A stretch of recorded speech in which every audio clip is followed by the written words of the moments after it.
Saya menemukan sewaan ruko ini dijual.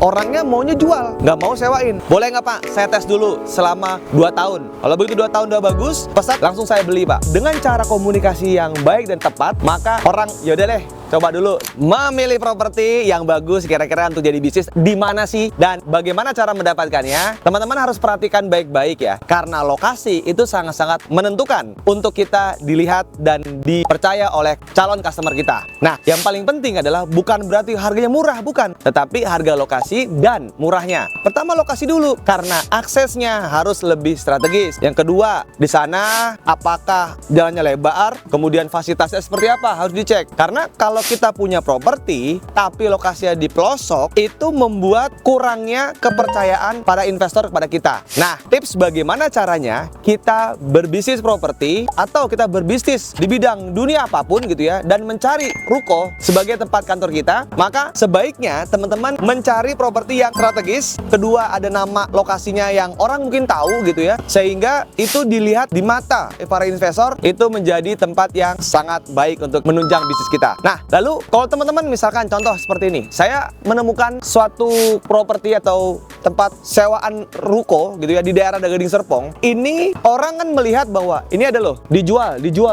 Nggak ada tulisannya disewakan, nggak ada. Nah, banyak orang yang ketika melihat dijual, dia males untuk menanya atau telepon, Pak, kira-kira bisa nggak disewain? Nah, solusi dengan cara apa? Perhatikan baik-baik. Kalau kita mau negosiasi, nggak usah takut yang namanya nawar. Contohnya, ada dijual, Pak, mau dijual berapa? Oh, harganya 2,8 M. Oke, terus kemudian gini Pak, saya sedang mencari lokasi di daerah sini, tetapi saya butuh tes pasar dulu, cek ombak dulu. Boleh nggak Pak? Saya tes dulu selama 2 tahun. Kalau begitu 2 tahun udah bagus, dan ini pesat dan ini bagus Pak, langsung saya beli Pak. Mungkin berupa cash bertahap atau mungkin juga cicilan menggunakan KPR. Teman-teman mungkin kalau yang menggunakan KPR, tapi kalau cash bertahap juga bisa. Ketika kita membangun komunikasi seperti itu, biasanya pemilik daripada kosong ya lebih baik disewakan. Nah, ini banyak orang yang belum tahu dan takut. Nah, contohnya apa? Seperti ini. Saya mendapatkan properti yang orangnya maunya jual, nggak mau sewain. Tetapi kalau dengan cara komunikasi yang baik dan tepat, maka orang yaudah deh, coba dulu selama 2 tahun. Tapi kalau nggak bisa 2 tahun nggak bisa, yaudah setahun dulu aja. Setahun, habis itu kita nanti cicil. Nah, kita cicil, kemudian kita bisa beli aset tersebut ya. Jangan khawatir.